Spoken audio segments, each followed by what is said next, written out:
What are the three things you value most in life? Wow. Okay. Okay. So I guess number one, very simple, but I would say life itself. But within that, I would say life and other people, not just life for myself. If I was just alone, life, very sad. So I'd say life. Two, I would say creative thinking.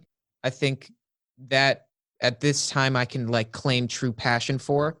I find that is what I like to do in different formats, but if I'm creatively thinking, it's time flies. It's a great time. Three, probably all peace and love, but I guess empathy. Once again, not within myself, but other people as well. That one's just really powerful. Communal empathy, like so a society built on empathy, or like interpersonal empathy, or all of the above?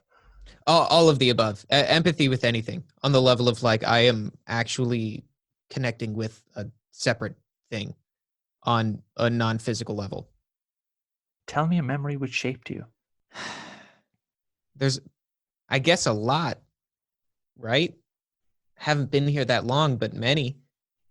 A lot of little ones. I'm trying to think of like a memory that shaped me. I'm trying to really hit the word memory because an experience is something different, I guess. I don't want it to necessarily be like a physical action. A memory that shaped me would be I totaled a car I was driving. It was my brother's car on the freeway. I was a rainy day on the freeway. I had to get over, right? I'm trying to justify it. In California, if you hit someone else, it's obviously your fault. Doesn't matter what they were doing. Point is, despite the challenges placed in front of me behind the wheel of the car, I had failed the task of driving safely, and I exploded my car. The other car, barely any scratches, because once again, I did everything I could. My car exploded, popped, and that one is, and not to bring light to any legitimate mental illness, but I could say that one's the closest that I can relate to, I guess, PTSD, or what I can imagine would be actual full scale, real traumatic PTSD. But I definitely, ever since then, that was at this time, maybe almost 4 years ago, behind the wheel of a car, that one still makes me stiffen up and jolt every now and then if I end up in situations similar. And albeit, also the other car accidents add to that, but that one was the first. That was the first of many car accidents? Yes, some of Okay. which were not my fault, others of which some were, others were definitely, it took two parties to tango. Hmm. But once again, I was still involved, so I can't totally blame someone else. What's your favorite color? I really enjoy all colors. Always have. The dumbest story that I could relate to that is I watched a lot of, Avatar The Last Airbender as a kid. And by a lot of, I just watched it as it came out. And I remembered that I wanted to rainbow bend. That was my cool idea. I could bend colors. Maybe I was thinking I could bend light, but I didn't even have the words or concepts. But I essentially, instead of bending an element, I bended the language of mathematics and color. But yeah, I guess brown was one I liked a lot. I like earth tones. I like bright colors, green. There's a brand called Slush Cult. I like their colors. They use like a bright green, orange, pink. That's nice. I really enjoy all colors. I guess my least favorite color would be like a weird lilac, but I can still enjoy that in some situations. But kind of like a weird washed out purple. That's probably my least favorite color. Tell me in as much detail as you can about something you knew of which once existed and now does not. Okay, let me tell you about a game called Bots by a company called Acclaim. Now, this game no longer exists, but holy bowl of beans, is that one of the best You games can I've ever curse. played. I mean, you can curse. I don't care. I didn't feel like it, but Okay. they'll come later. I don't even know where to start. Oh my God. This is the first time I've thought about this in a few years. But every now and then I'll go and I'll think about that game. Oh my gosh, there's one other game I'm thinking about and I don't even remember the name of it. But we're on Bots by Acclaim. Everyone should Google this. It was like, I don't even know, an MMO. It was an online game, and you could play as one of 3 classes of robot, and you would grow levels all the way to like level 100. And you would play as these robots, and as you grew levels and played on different levels, which you would play with other people, sometimes up to like 40 people on a level, and you would all just be like rushing through this level. And sometimes you would work together, sometimes you wouldn't. People would be dying left and right, and then they would have to leave the game. You were fighting the computer. So it was all PvE, and that was the best freaking part, was that you were just showing up and just charging with a mass of people of all different levels, like all in different gear, because you're one of 3 classes and you can get random gear and you just put it onto your robot. And as you fight as a robot, you sometimes gained power, and then you could go into this like crazy robot state, one of the 3, either you turned into this big thing with swords, or you did this, or you did that. And each one was great, but they were just slightly different enough that there were some specialties. That game has an experience that I have yet to re-experience. Okay, so for me, I just can't get on board with Fortnite because that's not necessarily what I enjoy. What I enjoy much more is anything at all that I could, any percentage, put the word casual in there. I'm not looking now. There can be adrenaline put into it, but nothing about Fortnite to me is casual. There's nothing that's relaxing to me. And not that games have to be just relaxing, but there's nothing about it that I can determine. That's not for me unless that's like the point of the game. And that's not the point of Fortnite. It's not you're entering some randomized world. It's not this, it's not that. It's really just like I just don't like it that much. And also as someone who played League of Legends for many years, totally off the point. My main point, bots by Acclaim, that's something that's no longer here. That if that was here, oh my gosh, if that was here right now, I want you to know that I wouldn't do what I do now. I would be a bots streamer. Like Really? oh my God, my entire life would be into bots. That game was so fun. So fun. I remember one time, and by the way, I'm like 10. I became a skin trader, like within in-game money. So people, you can put money into it, and you can get skins and different items. And the skins would have a limited time of use. You could hold onto the skin forever. But once you activated it, it's either a 1-game skin, or it's a 48-hour skin, or it's a, 3-week skin or something. And the skins also sometimes came with different abilities. Like now, instead of your robot turning into this, it turns into this special one, a version of it that's Christmas themed. Like now you shoot ice, And maybe it's better, maybe it's not. I don't even remember. Once again, I'm 10. One of the best games I've ever played. There was a holiday and there were skins, and I had played enough that I had a good chunk of money, but I sold this holiday skin that wasn't very valuable. But with adding that to my amount of money, I was able to purchase a more valuable skin. And from there, you just sit in the global chat and you just copy and paste like your skin and the price, and then you'd trade it.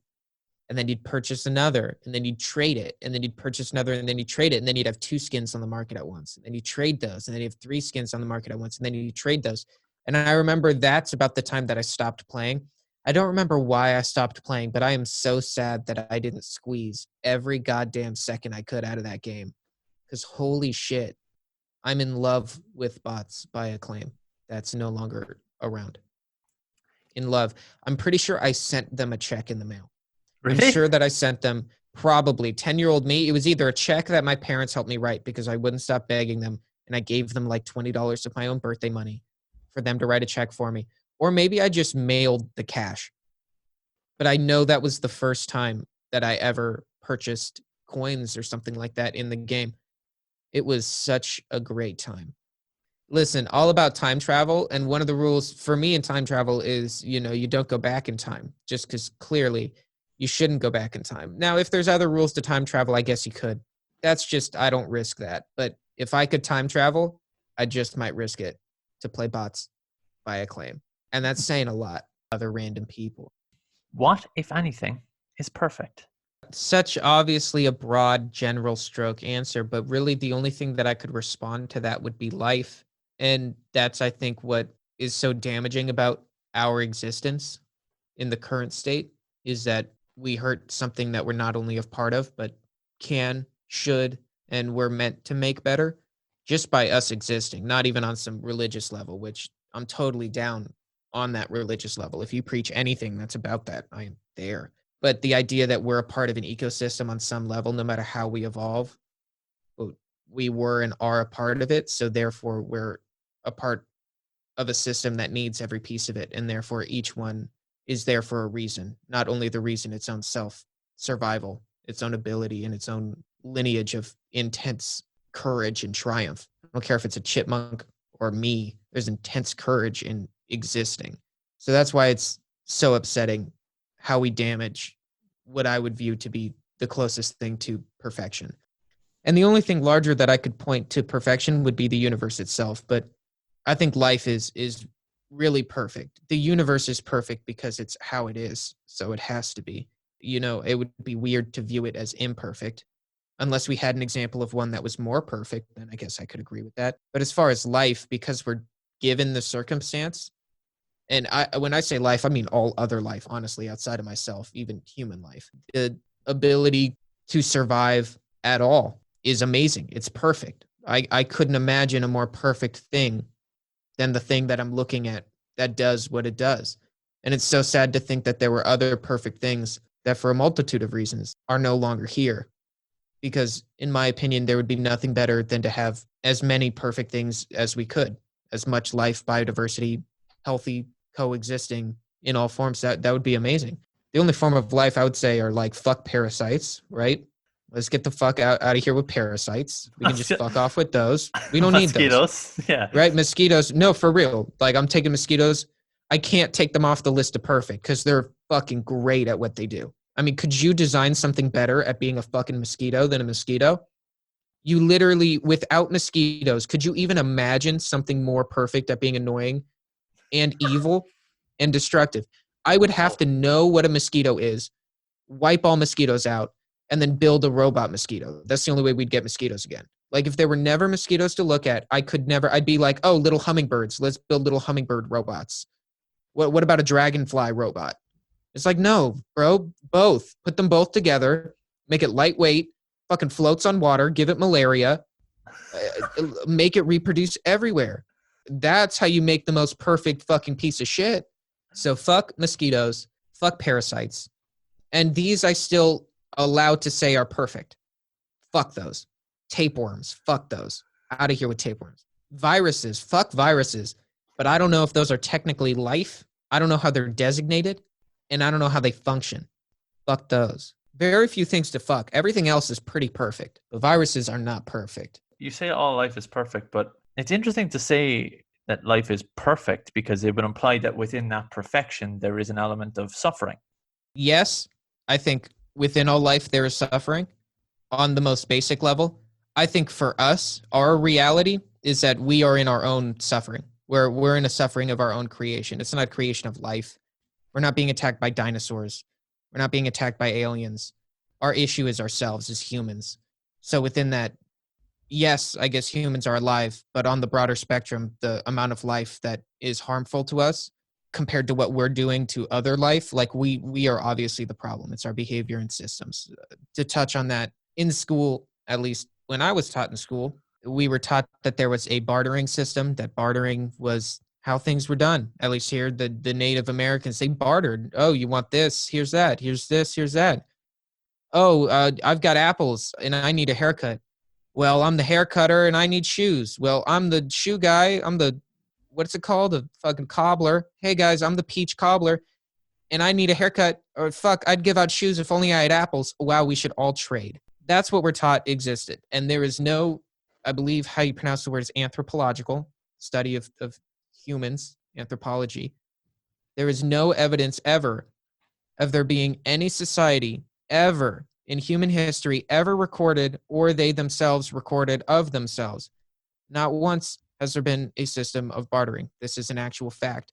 At least a fact as of when I heard this shit in like 2018. And the reason is any system that occurred before what we would be in a market system was a system of reciprocity in different forms. Some were led by mainly women of the village. where everyone would have items. They'd pick berries to do whatever the fuck they would do.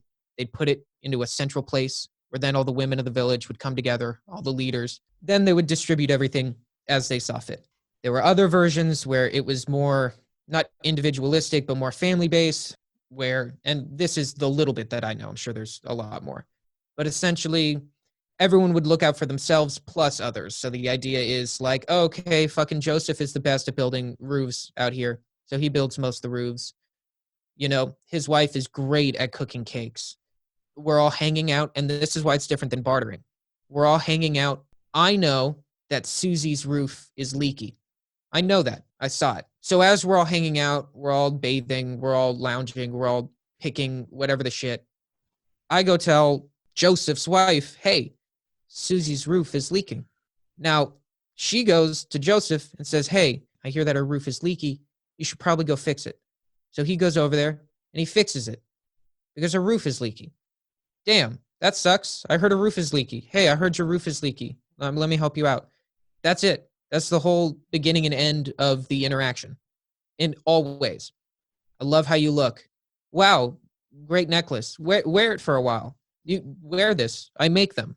Or I'll take it back when I need it. Like, it's real. We're all in the same group. We're all here.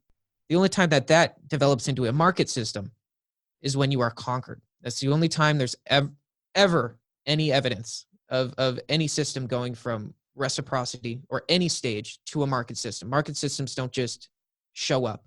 They happen by force. Someone shows up and they say, we're going to take your resources. We're going to take your people. We're going to kill your men. We're going to do this. We're going to do this. These are the rules. This is what you do. You do this. A great modern example would be Brazil in the rainforest when they're palm oil, rubber, gold, whatever the fuck they're looking for. Not only are they destroying the environment, obviously that's home to everyone, but that's also home to humans, tribes that were both undiscovered, untouched, and both touched.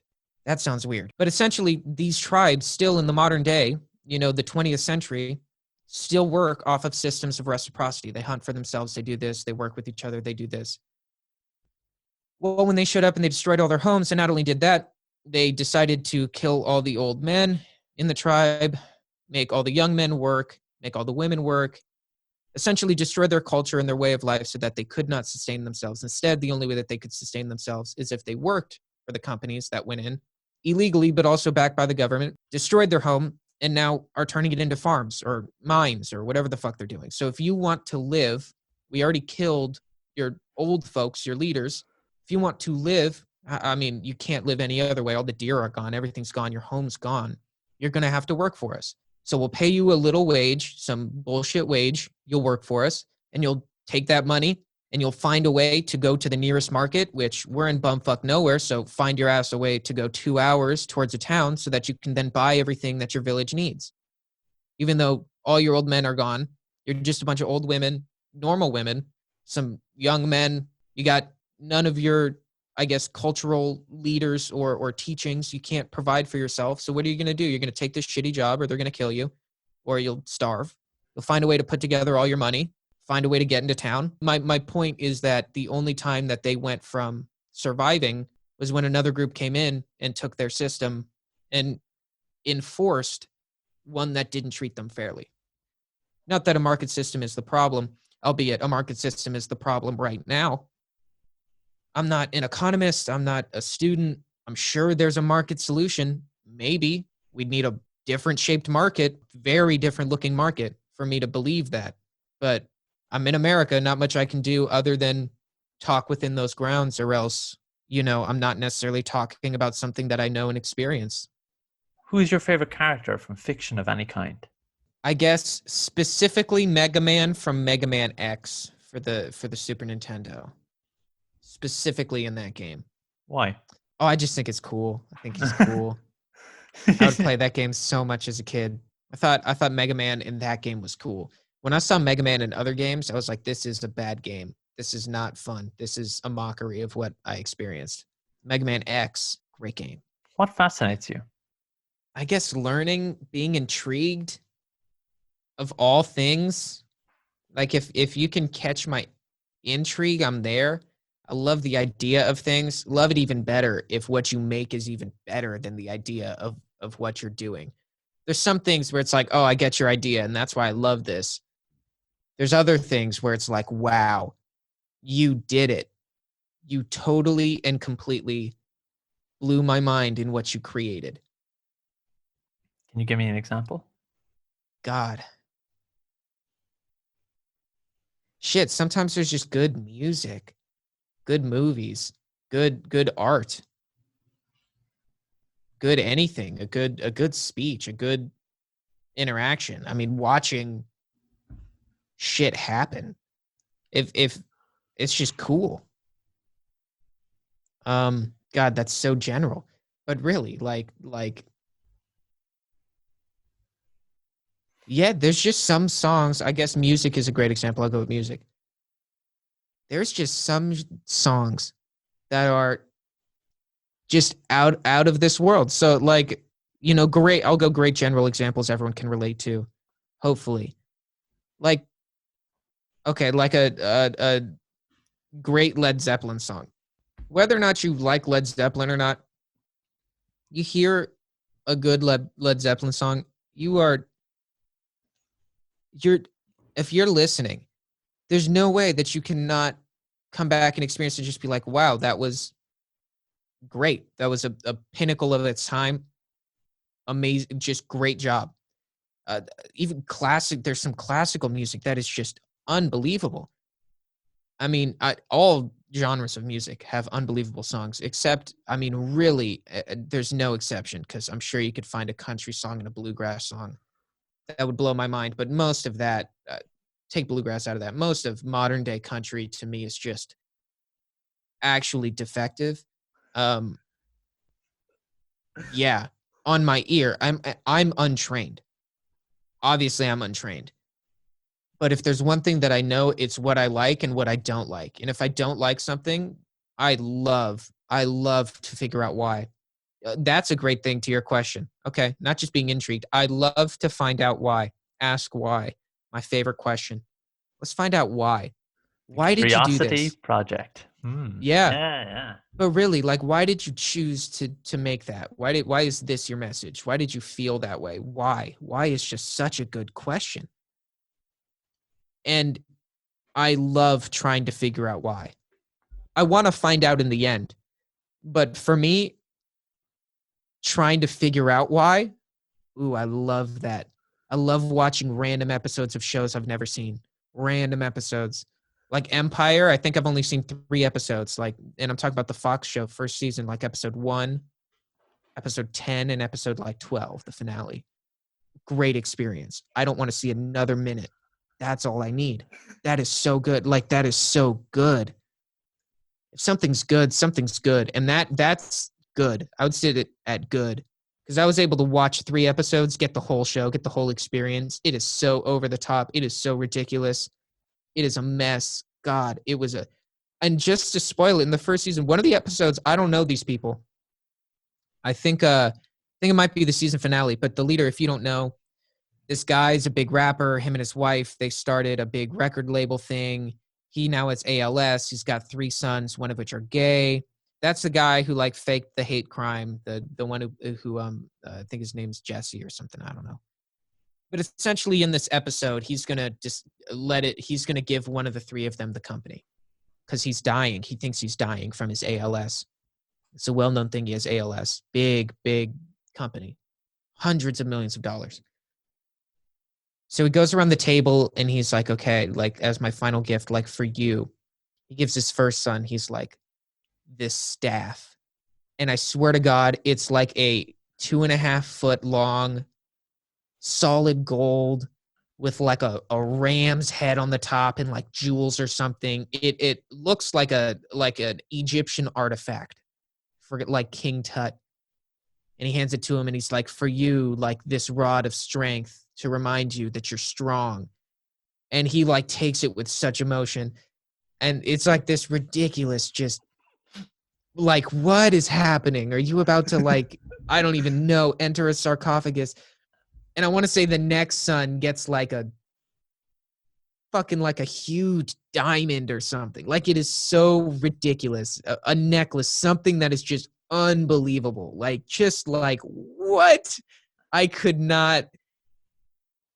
And he's like, this is for you because of your loyalty and your love and devotion to your family. And then he goes to the last son and he gives him, God, I don't even remember, like a solid gold record or something. And he's like, this is like a fucking pound of gold. And also, I want to give you the company. And, then everyone's like, what? You're like going to give it to him, whatever. And then, like, that night, his wife, like, tries to kill him. She, like, goes to suffocate him and does it. But then at the last second, like, doesn't do it. And then the next morning, he finds out that he doesn't have ALS, the whole reason for the show. And, like, it was so much. I need to rewatch it because I don't fully remember it. That's what this is telling me. But it was such a great experience that I would suggest for anyone, just check in to like the last 2 episodes of the first season of Empire. I didn't even spoil it all. There's crazier shit. Like his wife's brother, like killed her husband's like best friend and also like shot him or like something crazy, but like back in 99 during like a drug deal gone wrong. It's crazy shit. Crazy shit. And Taraji P. Henson kills it. Cool. That's about it. That is perhaps, and I will honestly, the greatest answer to what fascinates you I've ever gotten. That Number was a 8. mess. What other job would you like to do if you weren't doing what you're doing?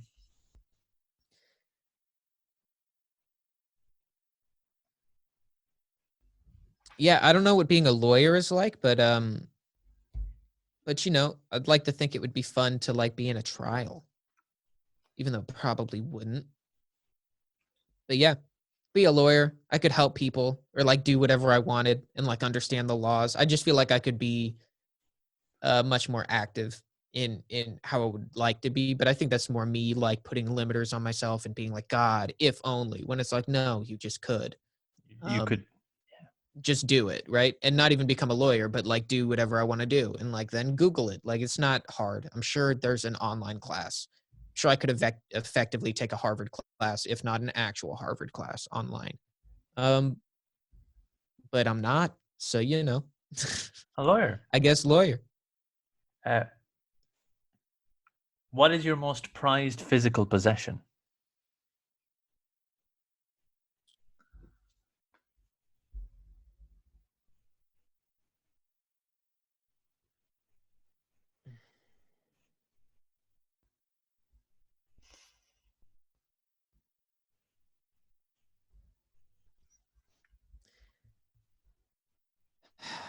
I don't know because there's many ways to take the question as far as actually monetarily. What is the most expensive thing I own? Which would be my used Mini Cooper. But actually, probably the thing that just one of the many things that I like to look at is my dog passed away last year, and I still have one of his like little booties, just like one of them. It's very sweet. That's very sweet. Yeah. Oh shit, that's lovely. Yeah, I like that. My girlfriend dried a flower. She put it in the little booty. Oh, She switches the flower sometimes. Wow, I'm tearing up. I love my dog. Loved my dog. Whatever the fuck. I think there is an essence to immortality in memories. So I think the statement that you love your dog is still true because your dog still exists, like in your heart and the way you approach the world. Because we become 100%. Thank you. 100%. we become like, even after the actual entity of us, this kind of bundle of consciousness and experience, or in the dog's case, this bundle of love and joy and enthusiasm and everything, kind of goes away. Those waves and those feelings and how your dog shaped you, you will unconsciously carry that into the way that you treat everyone else. So your dog has basically become a part of not only you but everyone that you could possibly ever know and everyone that they know, in this kind of beautiful symmetry of shape and empathy and interaction across basically the entire world. Hmm. I I will now on treat everyone like an old sack of shit who's peeing on my carpet. um, question number 10. If you could name a hot sauce, what would you call it and why?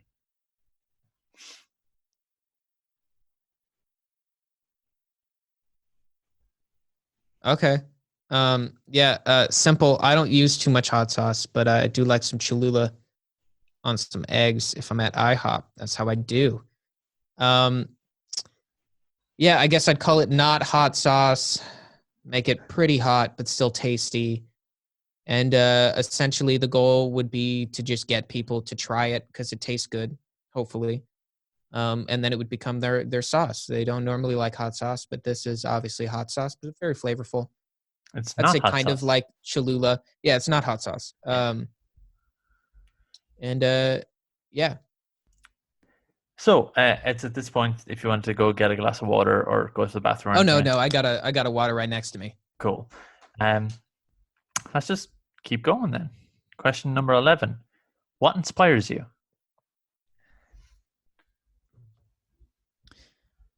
Um, everything else. Nothing about myself inspires me. All inspiration, all my thoughts come from something else in complete originality. Because that's how all original things happen. If there wasn't something else, you literally would have no thoughts or ideas of what it could be.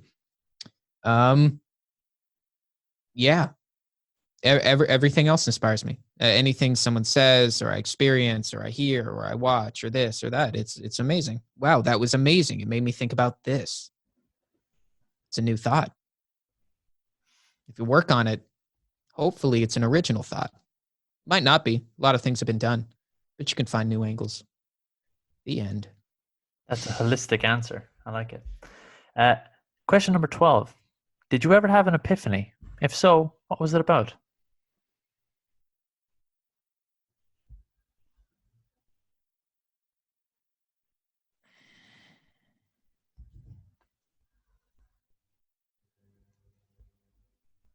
I don't know if I've ever had like an epiphany.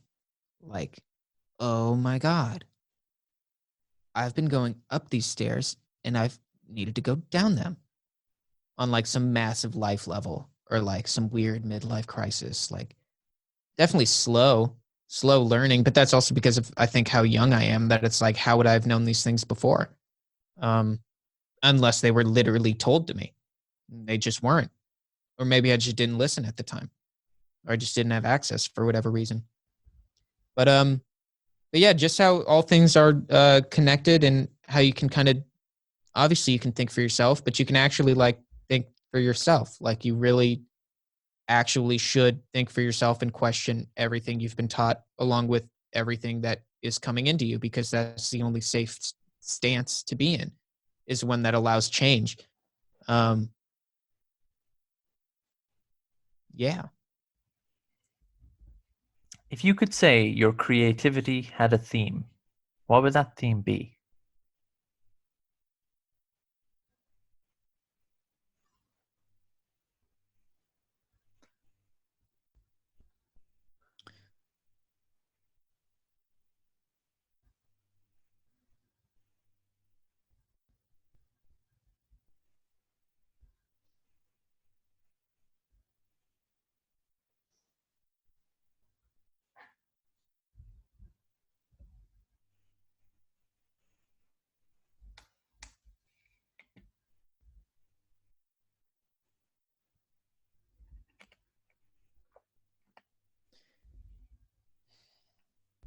Hard to pick theme. So I guess I could pick two words. One would be probably passion on some level. Probably comedy on some level, but I think that's just because personally, that's how my brain is wired. Everything is funny, even the things that like I don't think are funny at all, even the things that hurt me so much and I can't even like deal with. Unfortunately, it's almost like a law of like gravity. The only thing that doesn't exist within comedy is hatred. Those things are like opposites. You can't have hatred and comedy. There can't be comedy and hatred. It's just not funny to hate anything. That's just like not comedy is like base level observational, because that's like what your response is. Like if it wasn't for you to intake, even on the most simple level, the most simple joke, if you, the perspector, couldn't observe it, it wouldn't be funny. Nothing's funny about that sentence unless you're observing it as funny, even if it's you who's saying it. The only way for it to be funny is for someone to laugh at it, obviously, even that person is you. It's not science. I guess it's quantum science, maybe. But yeah, passionate on some levels, passion on some levels, and comedy on some levels. What makes you smile?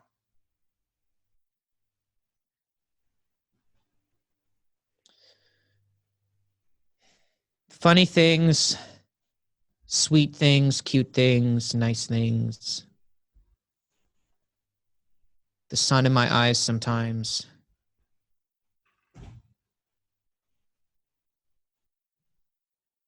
My job.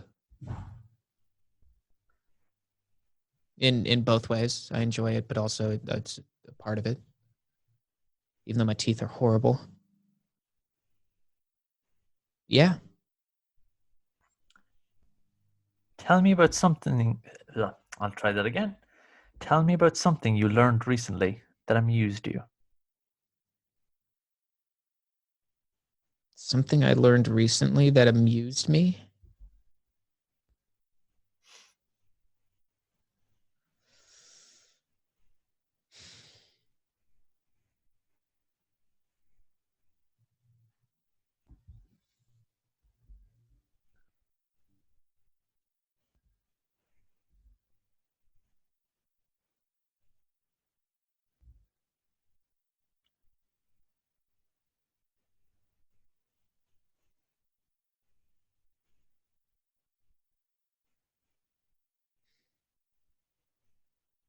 Okay. Yeah, this is what I got. Yeah, I never frisbeed before. The last like 4 or 5 weeks, my girlfriend and I will go to the park late at night when no one's there. Sometimes during the day if no one's there, and we'll throw a frisbee. It's pretty amusing. Very simple, but yeah, nice. I don't go outside much, so yeah, that amuses me. Frisbeeing as an adult, pretty amusing. I don't go outside much either. I live in the middle of the countryside, so during quarantine, I mean, it was awesome during quarantine because I could just go for a walk and I could walk into a field and there'd be literally no one for like 5 or 6 kilometers. Mm. Um, so that's awesome. But I don't go outside much. I don't leave the Do perimeter. it do it with like a simple action, like look for some bugs. You know what I mean? Oh, Like if you just, yeah, very small simple action. That's at least how I end up doing things. It's usually because my girlfriend is like, I want to do this like small simple thing. Not that what she wants is simple, but that the actual act itself is a very like easy task. You know what I mean? Let's frisbee. Like, oh, you know what, fine, yeah, why not? Like it's a little easier for me to handle than like, let's go on a hike. I'd be like, even the thought of that, like I would, there has to be a reason that I'm going on a hike, and it has to be important. But a reason for me to frisbee doesn't have to be that important. hmm. That's a fucking phenomenal answer. Uh, the so this since the hot sauce question, these questions you are the first guest that I've had to kind of bounce these off of, and all Totally. your answers have been so fucking good. I'm Oh. like, yeah, ah, it's like the formula at work. You've done it. Uh, Yeah, good job. These questions are very nice. what is beautiful? Remember when we were talking about brownie? Remember how simple that was? Yeah, well, Yeah. yeah, but no, this one, it's just like touching back to before. Everything. Unfortunately, everything. Everything has a silver lining of beauty, and it's so sad. It's so sad to even have that perspective. Like that is such a weight. And I'm not saying that I am some holy being and I carry the weight of the world. I mean, I feel like that's a normal thing. We as human beings, especially in the modern day, have to deal with such duality of existence, not only like us as humans and whatever that means in our basic evolution, but attempting to adapt to our modern day environment creates such a constant duality of thought, belief, behavior, everything. It's a constant cognitive dissonance. So the unfortunate truth, one of the halves of truth, is that there is such intense beauty in everything, and the other intense, sad truth is, or the God, let me stop using the word intense. The other truth is that there is unbelievable despair, struggle, hopelessness in everything. It's just like like the size of the tunnel. How small is the light at the end of the tunnel right now? Some situations, literally the only positive to it is that you existed. It's a shitty positive. Like, that's disgusting. That's a disgusting perspective. At least to even like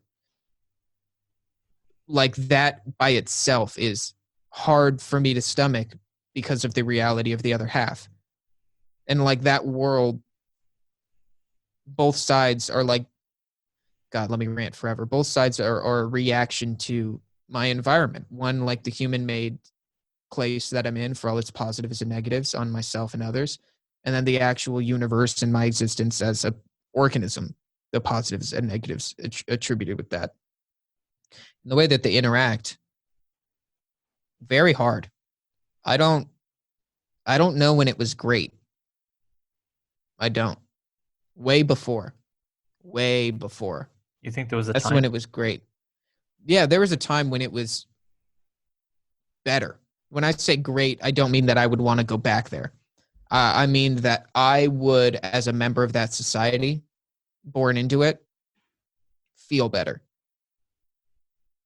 Maybe I'll, the future is, I mean, I hope that it's amazing and better, but who knows?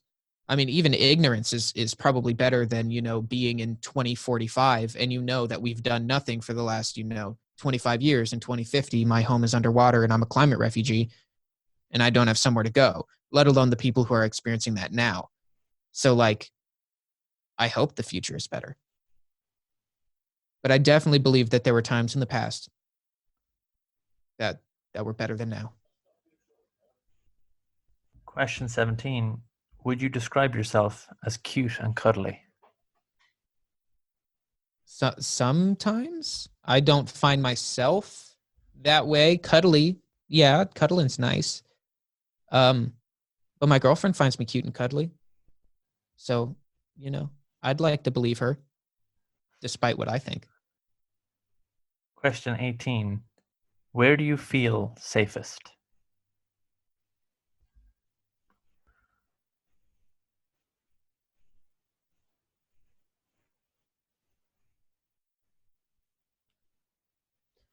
I honestly have the privilege of feeling the same level of safety in most places that I go. I would call that a baseline of safety. Some places more than others. Probably my car parked with the engine off. Can't crash. My home. Probably I feel safe when I'm in a state of like the only really way that I can describe it, obviously, is creatively thinking. Like when I'm using my mental capacity at something that I don't even have to push for it. But even when I'm pushing for it, I feel safe in those moments. So it's the only time that I really do that is if I feel safe or I'm making myself feel comfortable. Yeah. Question 19. If you were on a starship, what position would you hold?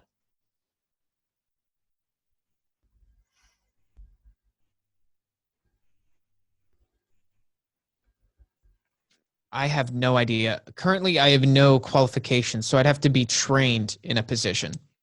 So realistically, like citizen. I would hope to be on some level, involved in the captain's quarters. But probably more on the decision making level or diplomacy or like plans or like, holding the briefings or something like that. But I don't really know. Because I don't even know what jobs are open to me. You know what I mean? Like shield generator guy. Yeah, I want to be the shield generator guy because I know all about shield generation and like frequencies and like the buttons that you have to press. There's only two and there's a knob. Like there's no idea what jobs are there. I want to be cannon phaser. The dude that brings coffee to the captain's quarters. Like, Oh no, fuck that guy. Tim fucking sucks. We should launch him out the airlock. But fuck Tim. There's only one type of coffee on this ship, and he makes it wrong. Oh. 20. Do you think there is more good than bad in the world?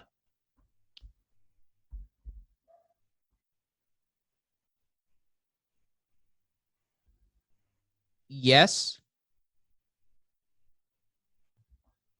because I believe two things. One, good is obviously a perspective within human construct. But if I attempt to personally understand it as something larger, as good versus bad, I wouldn't even put it as life versus death. I would put it as more existence and evolution and less existence and evolution. And within that, I obviously have to put a human perspective on it because I'm a part of life. Now, I don't know other types of life that exist, but I would consider good essentially to be not in a black hole. Like on the most layman's terms of attempting to get bigger, if everything was in a black hole, that's bad. If we're before the Big Bang, that's bad. If we're, I don't even know how the universe works, but we're in the state where it's totally cold now, that's bad. No movement, that's bad. I'd say states of good are states of cooperative cycles. So something that's great would be like fucking physics, the laws that we have, how gravity works, that's great. That's good because it's logical whether or not we fully understand it. It exists everywhere in some degree. It behaves a certain way in some degree. I would say everything bad is hypocritical. And I don't know of any natural universal law that is hypocritical because I don't think it can be. Now, we might not understand it. It might seem counterintuitive, but I can't imagine that it's hypocritical. Unless you would point to like death itself as being hypocritical, but I don't see how that's being hypocritical. The universe gives us life and yet it takes it. Like that's a weird poem. That's not, I think, a legitimate point of view. Because the universe didn't give it to us. We like arise from circumstances within it. So yeah, I would say everything good is everything not hypocritical and everything not in a black hole, to my understanding of black holes. Because maybe if I go in it, it's a fucking great time. I instantly become spaghetti and I shit out the other side and I'm like fucking reborn. Like I'm just a new person and I don't even remember it. That's probably great. I'm just in a different universe. Like, oh my God, I got spaghettied and now I'm back. That would be cool. Yeah. So take black holes off that list. Fuck hypocrisy. Obviously, I'm a hypocrite myself. So is everyone, I think. You can't avoid it. Yeah, you literally can't. There's no way. You hold yourself to the different standard. You hold everyone to the standard of their actions. You hold yourself to the standard of your intentions. Mm-hmm. And I've never heard that, but I like that. I can't claim that as an original thought. That is, I read that in a book. But I honestly do believe it because there's many situations where I'm like, I thought I was good here, but because the end result is that someone got hurt, I'm bad. And yet, yeah, because I think I'm good, I'm being a hypocrite because I know the circumstance is bad. Yeah. I mean, frame anything just because time and change exist. You can look hypocritical. Why did you say that last week when this week you say that? Well, I learned something new. Oh, really? If you're on the stand for anything, you can make anyone look guilty.